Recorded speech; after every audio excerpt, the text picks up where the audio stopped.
Students. यार, आज मैं यहाँ पर जो वीडियो आपके लिए बनाने जा रहा हूँ वो है बोर्ड्स के रिगार्डिंग।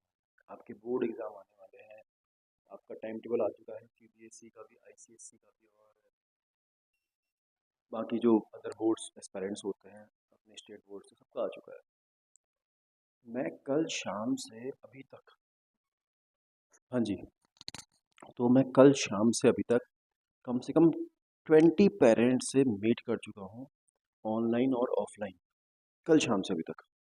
कल सैटरडे था तो कुछ पेरेंट्स की कॉल आए और कुछ पेरेंट्स मिलने आए थे।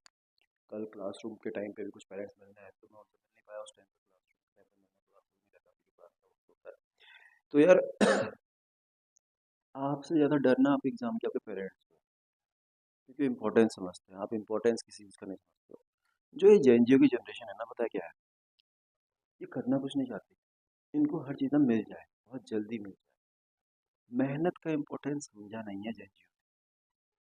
ये जेएनजी जिस दिन समझ जाएंगे ना, पढ़ाई करनी पड़ेगी, मेहनत करनी पड़ेगी, तब जाके एक वक्त के बाद हमें कुछ मिलेगा तो कुछ अच्छा होगा। पढ़ाई ये नहीं सिखाती कि यार तुम्हें सक्सेस मिलेगी, जॉब मिलेगी। नहीं यार, पढ़ाई हमें मैनर सिखाती है, कहाँ क्या बोलना है, कितना बोलना है। कोई टॉपिक तुमने पढ़ा होगा तो उस वक्त उस बारे में बात कर सकते हो ना। नहीं तो बस साइड में बैठे रहोगे गुन्नों की तरह। तो हर पढ़ाई अपने में इंपॉर्टेंट होती है। तो इंडिया का सिस्टम में बोर्ड सिस्टम वेरी इंपॉर्टेंट। तो बोर्ड के बारे में हम लोग बातचीत कर रहे थे, बोर्ड में क्या करना चाहिए। पेरेंट्स पूछने हैं कि आप सर हमारे बच्चों का टाइम टेबल भाई मैं कैसे बना दूँ। मेरा टाइम टेबल कुछ और है यार। हमारी क्लासरूम चल रही है, मॉर्निंग से हम बिजी हो जाते हैं, अपने अदर काम से रहते हैं, फिर क्लासरूम फिर से दोबारा स्टार्ट हो जाती है। भाई शाम हम सो रहे हैं 2 बजे, उठ रहे हैं 6 बजे। आप लोग ऐसा ना करें। बोर्ड्स वाले पढ़ाई करें, डेली के daily 4 hours, daily 4 hours study करें। डेली डेली अब से कम 4 आवर्स स्टडी आपको करनी ही करनी है। ये कोई तरीका नहीं होता लास्ट 70 डेज में 90% ले आएंगे। How to get 90% in last 20 days, next 15 days. जादू की छड़ी नहीं किसी के पास। हमारा पागल बना रहा है आपसे। जिसने पहले से पढ़ा है ना, अच्छे से स्टार्टिंग से पढ़ा है जिसने, भाई वही मेहनती है, वही हार्ड वर्किंग बंदा है। जिसको थोड़ा थोड़ा पुराना पुराना याद है। अभी से कैसे कर लेगा। क्लास 12 को पकड़ ले, पीसीएम को वो तो कर ही नहीं पाएगा। पीसीबी को पकड़ लो, अकाउंट्स को ही पकड़ लो, कैसे कर लोगे। टॉपिक्स क्लियर करने होते हैं, कम से कम हमारा जो माइंड होता है ना, उसमें वो रिटेन तो रहे। वो चीज़ें रिटेन रहनी चाहिए। हमने पहले से पढ़ा है, बार बार रिवाइज करोगे तो अच्छा। तो अब इसमें कुछ टॉपिक्स रहते हैं भाई, कितने घंटे पढ़े। इन माई व्यू, मेरा जो लास्ट एक्सपीरियंस कहता है, आपको कम से कम पढ़ना चाहिए 4 hours daily. Daily regular study, जिसमें होमवर्क काउंट नहीं हो। आपको बस स्टडी करनी चाहिए कंटिन्यूस 4 आवर्स। अगर आप कंटिन्यूस 4 आवर्स स्टडी कर रहे हैं तो दैट्स फाइन। नेक्स्ट टॉपिक क्या है भाई, मुझे पता क्या कहते हैं, हम कहाँ से स्टार्ट करें। हमें समझ ही नहीं आ रहा कहाँ से स्टार्ट करें। तुम कहीं से भी स्टार्ट करो। मैक्सिमम कोचिंग्स में, स्कूल्स में आप सिलेबस ख़त्म होने की टाइम पे आ चुका है। मैक्सिमम कोचिंग्स आप कहीं भी पढ़ते हो, मुझे इस बात से मैटर नहीं करता। आप मेरे से पढ़ते हो, आप थर्ड पार्टी से पढ़ते हो, आप किसी अदर टीचर से पढ़ते हो, आपका सिलेबस खत्म होने के टाइम पे आ चुका है। आप क्या करें, रिवाइज करें। कोई भी टॉपिक पकड़ लें। ट्वेल्थ की फिजिक्स में है, आप इलेक्ट्रोस्टैटिक्स कंप्लीट करें, मैग्नेटिज्म करें, ऑप्टिक्स करें।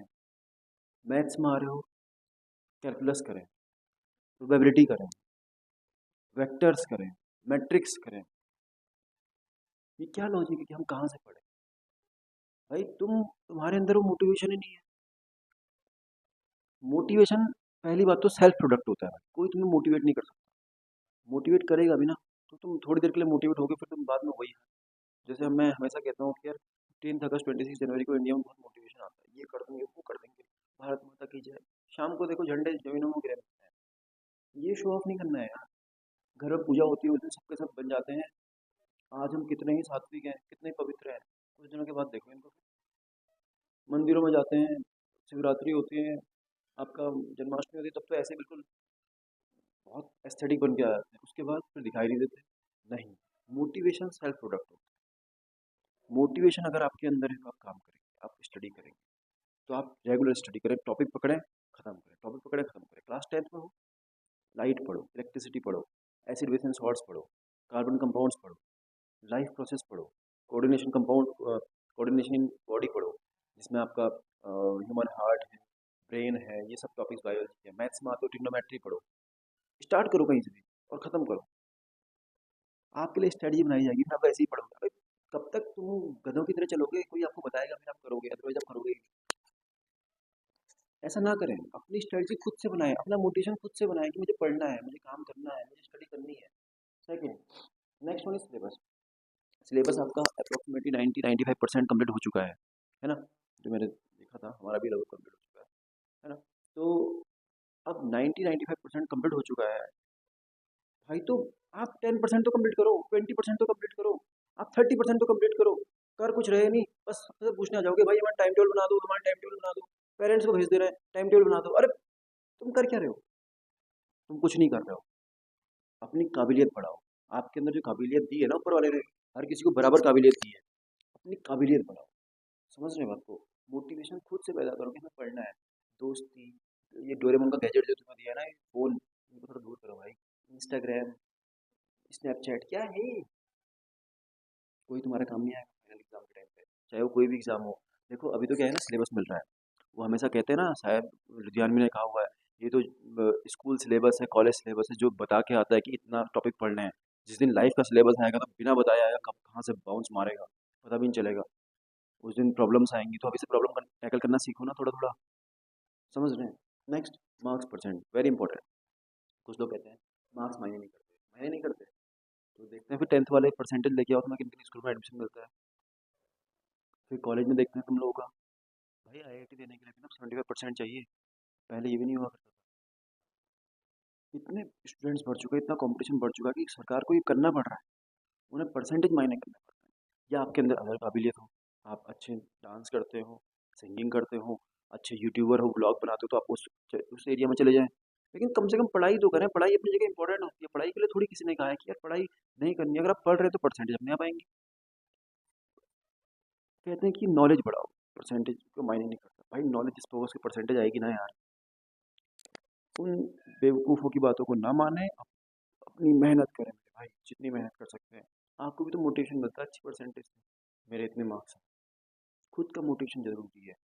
जब आईने में आपका चेहरा देखते हो ना, तो अपना करेक्टर भी देखा करो कि आप क्या कर रहे हो। मैं हमेशा कहता हूँ ना, अगर आपने सुना हो क्लासरूम से जो हम पढ़ते हैं, अगर आईना चेहरा ना दिखा, करेक्टर दिखाता, तो आप तो आईना घर पे रखते ही नहीं। तो आईने में खुद को देखें, अपने बारे में बोले भाई मैं कर क्या रहा हूँ। अपने साथ विश्वासघात ना करें, अपना बिलीव ना तोड़ें। सामने वाले को तो तुम 1000 बार तोड़ चुके हो, अपने पेरेंट्स को ही तोड़ चुके हो। वो तुमसे कहते हैं मेहनत करो, तुम वहाँ तोड़, तुम्हें मज़ा आ रहा है, बिस्तर में सो रहे हो, पढ़ रहे हो, सो रहे हो, पढ़ रहे हो, यही करते रहो। Next, last time study. Last time study नाम की कोई चीज़ नहीं होती है। Last time how to get 90% in last 50 days, how to get 90% in last 1 month, ऐसा कुछ नहीं होता। अबे तुम्हें 1 साल दिया गया पढ़ने के लिए, 8 महीने 10 महीने दिए गए पढ़ने के लिए, तुम उसमें तो नहीं कर पा रहे हो, 1 मंथ में कैसे कर लोगे? रट्टा ही तो मारोगे, समझोगे थोड़ी। क्या फ़ायदा उस चीज़ का? कोई फ़ायदा नहीं होता उस चीज़ का। आप रटे ना, समझे कोई चीज़ को जो समझने लायक है। हम फॉर्मूले में तो रटना ही पड़ेगा ना। अब वहाँ भी ये लॉजिक नहीं हो सकता। इंसान के अंदर दोनों काबिलियत होनी चाहिए, समझने की भी और रटने की भी, वो काम आती है। नंबर याद करने हैं, नंबर तो याद ही करना पड़ेगा। अब तुम्हारा किसी गाड़ी का नंबर है, वो तुम रटोगे तो सही उसे, थोड़ी वापस समझोगे, वहाँ भी लॉजिक लगा रहे हो। फिर तुम चूतिए कहलाओ। डोंट बी मोरॉन्स, है ना? उन कैटेगरी में ना आए, मेहनत करें। Next one, parents. पेरेंट्स बड़ा प्रेशर डालते हैं। मैं पेरेंट्स स्पेशली कह रहा हूँ, अपने बच्चों को ना प्रेशर ना डालें। आपका बच्चा आपका है भाई, पड़ोसी का नहीं है। उस पर ध्यान दें। उस पर इतना प्रेशर ना डालें कि यार भाई तुझे करना ही है। उससे पूछे तो सही कि भाई तू पढ़ रहा है, तुझे समझ में आ रहा है, जहाँ तू पढ़ता है तुझे क्या वहाँ पर समझ में आता है? ज़बरदस्ती कहीं भी डाल दिया बच्चे को, नहीं, ऐसा ना करें। मैं इस बात के सख्त खिलाफ हूँ। अगर आप हमसे पढ़ रहे हैं तो हम भी ये कहते हैं कि आपके पेरेंट्स को आपको पूछना चाहिए कि आप हमसे पढ़ रहे हैं, क्या आपको समझ में आता है? तब वहाँ पर पढ़ें। दूसरी चीज़, परसेंटेज के लिए प्रेशर ना डालें अपने बच्चे को। देखो क्या होता है, बच्चा क्या रहता है ना, बहुत सेंसिटिव रहता है।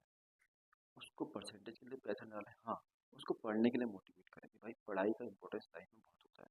अगर पढ़ाई का इंपॉर्टेंस लाइफ में ना होना तो कोई लॉजिक नहीं रहेगा पढ़ाई का। वो अभी रिसेंट में मैं किसी को सुन रहा था ना कि बिहार में भी इलेक्शन कंप्लीट हुए, तो बाहर में मतलब असमंजस की स्थिति पैदा हो चुकी है। एक मतलब कोई बेहतरीन साइंटिस्ट इलेक्शन में खड़ा हुआ और वो हार गया। ऐसे लोगों को हरा दिया जाता है हमारे देश में। लेकिन वो साइंटिस्ट की इज्जत खत्म हो, वो साइंटिस्ट साइंटिस्ट रहेगा। अपनी रिस्पेक्ट बनाओ, समाज में अपनी रिस्पेक्ट बनाओ। कैसे बनाओगे? इस काबिलियत में। अभी जो तुम छोटे हो ना, अभी तुम्हें ऐसे ही पूछा जाएगा भाई तेरे परसेंटेज कितने हैं। अभी देखिएगा आप रिजल्ट आएगा ना, तब से कोई ये नहीं पूछेगा कि आपकी नॉलेज कितनी है, क्या है भाई, तुम्हें कोऑर्डिनेशन कंपाउंड्स आता है, क्या भाई तुम्हें एसिड बेसिस सॉल्ट्स आता है, क्या तुम्हें केमिकल कंपाउंड्स के topics covalent bond ionic bond पता है, नहीं पूछेगा। आपसे पूछेगा कि परसेंटेज कितनी है। तो भाई जिस मायने में आप परखे जाते हो, जिस समाज में, जिस सोसाइटी में, आप वही काम करें ना। आप मेहनत करें, आप हार्ड वर्क करें। समझ रहे हैं बात को? दूसरी चीज, अपना टाइम टेबल खुद से सेट करें, क्योंकि आप किस तरह रहते हैं वो आपको पता है। देहरादून में रहने वाला, दिल्ली में रहने वाला, मुंबई में रहने वाला, बनारस में रहने वाला, हर किसी इंसान की अपना टाइम टेबल डिफरेंट तरीके से होता है, क्योंकि लाइफ स्टाइल की अलग होती है, लाइफ जीने का तरीका अलग होता है, हर जगह का माहौल अलग रहता है। कहीं नाइट लाइफ है, कहीं डे लाइफ है। अब तो मान लो हिमाचल, उत्तराखंड के पहाड़ों के इलाकों में चले जाओ, वहाँ तो 8 बजे बेचारे सो जाते हैं, उनका लाइफ पता चलता है ठंडियों में। लेकिन नाइट लाइफ में और चलती है। तो स्टडी का अपना एक तरीका होता है भाई, अपना टाइम टेबल खुद से बनाए। स्कूल से आने का टाइम कितना है, घर पे ट्यूशन जाने का टाइम कितना है, कोचिंग पढ़ने का टाइम कितना है, अपनी सेल्फ स्टडी का टाइम कितना है, वो खुद से सेट करें। तो बस इतना ही मेरे को आपको समझाना है। अपना पॉइंट स्टार्ट कर लो कि मुझे यहाँ से पढ़ना स्टार्ट करना है, ये टॉपिक मुझे आता है, उन्हें पढ़ो। जो इजी टॉपिक्स हैं उन्हें पहले कंप्लीट करो, जो आपके इजी टॉपिक्स हैं, क्योंकि उसमें उसमें कमांड अगर है तो वो खराब नहीं होना चाहिए। फिर टफ टॉपिक्स कोचिंग से पूछो, हमसे पूछो, जितना पूछ सकते हो उतना पूछो। फिर आपका जो मॉडरेट टॉपिक्स हैं उनको घर में ट्राई करें, फिर हमसे पूछें जी। अपना पहले ना फिल्ट्रेट करो भाई, इजी टॉपिक क्या है उनको बार बार करो, टफ टॉपिक्स क्या है उनको क्लासरूम में पूछो, लेकिन पढ़ना स्टार्ट करो। सबसे मेन चीज़ है पढ़ना। तुम पढ़ ही नहीं पा रहे, टाइम टेबल सेट करना है तुम्हारा, भाई खुद से करो उस चीज़ को। समझे बात को? तो यही मुझे समझाना था आप लोगों को, दैट्स है। बाकी हम आगे पढ़ाई स्टार्ट कर लेते हैं। Okay bye.